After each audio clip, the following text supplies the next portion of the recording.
మంచిర్యాల జిల్లా లక్షలపేట మండలంలోని చందారం గ్రామ శ్రీ పోచమ్మ తల్లి పోతరాజు సహిత బొడ్రాయి శిలా విగ్రహ యంత్ర ప్రతిష్టాపన మహోత్సవం వేద పండితులు రామకుండం రాము శర్మ ఆధ్వర్యంలో అంగరంగ వైభవంగా నిర్వహించారు. ఆ గ్రామ ప్రజలు గత కొన్ని సంవత్సరాల నుండి పోచమ్మ తల్లి గుడి అంధకారంలో ఉండే ప్రజలు గ్రామ దేవతకు పూజలు నిర్వహించాలన్న చాలా ఇబ్బందులు ఉండేవి. దీంతో గ్రామస్తులు అంతా ఏకమై నూతన గ్రామ దేవత పోచమ్మ తల్లి గుడి ప్రారంభోత్సవానికి గ్రామ ప్రజల సహకారంతో నూతన గుడిని నిర్మించడంతో పలువురు హర్షం వ్యక్తం చేశారు. గణపతి పూజ, స్వస్తి, పుణ్యాహవచనం, యాగశాల ప్రవేశం, విగ్రహమూర్తులకు జలాదివాసం, అగ్ని ప్రతిష్టాపన, స్థాపిత దేవత హోమములు, ఆదివారం రోజున స్థాపిత దేవత మండపార్చన, పీఠర్చన కార్యక్రమం, యంత్ర ప్రతిష్టాపన మరియు విగ్రహ ప్రతిష్టాపన, అష్టబలి ప్రదానం, పూర్ణాహుతి, మంగళహారతి, తీర్థప్రసాద్, అన్న వితరణ, ఆశీర్వచనం, బ్రాహ్మణ పూజ, గోపూజ, తదనంతరం మహా అన్న ప్రసాద వితరణ కార్యక్రమం నిర్వహించారు. ఈ కార్యక్రమానికి భక్తులు తండోపతండాలుగా తరలివచ్చే అమ్మవారి తీర్థ ప్రసాదాలు స్వీకరించి అనంతరం చిందం లక్ష్మణ్ శారద దంపతులు అన్నదాన కార్యక్రమం నిర్వహించారు. ఈ కార్యక్రమానికి గ్రామ పెద్దలు వంగపల్లి పూర్ణచంద్రరావు, అనుమల వేణు, చిందం లక్ష్మణ్, దుప్పల కుమార్, అన్నం చిన్నన్న, అన్నం శివప్రసాద్, గౌరవెల్లి రవీంద్రరావు, సారం వెంకటేశ్వర్లు మరియు ఆలయ కమిటీ, గ్రామ ప్రజలు పాల్గొన్నారు.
పోచమ్మ పోచమ్మ మా తల్లి.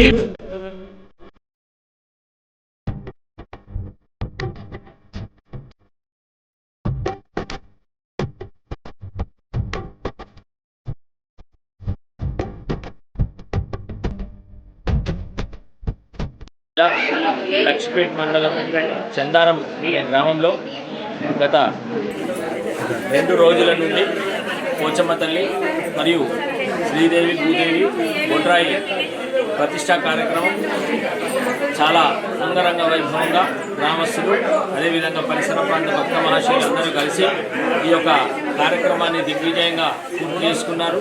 ఈ యొక్క కార్యక్రమంలో చిన్నగా దేవాలయాన్ని నిర్మిస్తామని ప్రారంభించినటువంటి ఈ యొక్క కార్యక్రమం గ్రామస్తుల సహకారం అదేవిధంగా భక్తుల సహకారం చేత చాలా భవ్యంగా దేవాలయం నిలబడి చాలా మంచి కార్యక్రమాన్ని గ్రామస్తులందరూ కలిసి మేము మీకున్నాము అన్నట్టుగా కమిటీ సభ్యులకు సహాయ సహకారాలు అందించి ఈ యొక్క దేవాలయాన్ని నిర్మించుకున్నారు. ఈ యొక్క దేవాలయంలో నిన్నటి నుండి అనగా ఆషాఢ బహుళ విధియ నుండి ఈరోజు ఆషాఢ బహుళ తదియ ఆదివారం రోజు ఉదయం 10:41 యంత్ర మరియు విగ్రహ ప్రతిష్టాపన కార్యక్రమం జరిగింది. ఈ యొక్క కార్యక్రమంలో పాల్గొన్నటువంటి ప్రతి ఒక్క భక్తులకు అదేవిధంగా చందారం గ్రామ ప్రజలకు ఆ యొక్క అమ్మవారి అనుగ్రహం ఉండి ఆయురారోగ్యాలు ఐశ్వర్యాలు ప్రసాదించాలని అమ్మవారిని కోరుకోవడం జరుగుతుంది. స్లాబ్ తోటి ఉంది తర్వాత వెనుకట రాపు బండాతో ఉంది. ఆ దేవుని నిలబెట్టారు. మా దృష్టి అంటే మేము దాదాపు ఇప్పటి నుంచి అనుకున్న కొందరు సహకారం ముందు దుబ్బల కుమారు చాలా ప్రోత్సహించి పాత దేవుని తీసి మనం చందాలు వేసుకొని మళ్ళీ అదే శివ కూడా అన్నం శివప్రసాద్ ముందు అందరం కలిసి అంటే వీళ్ళు ప్రోత్సహించారు. దాని ప్రకారంగానే మేము ఎప్పుడైతే మేము విగ్రహాలను తీసి ఊయేపించుకొని మళ్ళీ కొత్తగా కడదామని తీర్చిపెట్టిన తర్వాత అంటే చాలామంది భక్తులు అడిగినన్ని ఎప్పుడు గీయాలని అడిగితే నేను లేవనే పరిస్థితి లేకుండా చాలా సహకరించి బాగా డబ్బులు కూడా రావడం జరిగింది. దానికి తగ్గట్టే మేము ఇక్కడ నిర్మాణం అంటే ఇలా పోచమ్మ దేవతను 2 రోజుల నుంచి మరి ఈరోజు ప్రతిష్ట చేసుకోవడం జరిగింది. దాని విషయంలో అంటే ఇంకా ముంగట రోడ్డు కానీ ఇవన్నీ మేమంతా కమిటీ కూర్చొని రోడ్డు సిమెంట్ రోడ్డు కూడా ఒకటి పెండింగ్లో ఉంటుంది. అందరం కూర్చొని దాన్ని కూడా నిర్ణయించి మరి మంచిగా చేసుకుంటామని మేమంతా కోరడం జరుగుతుంది.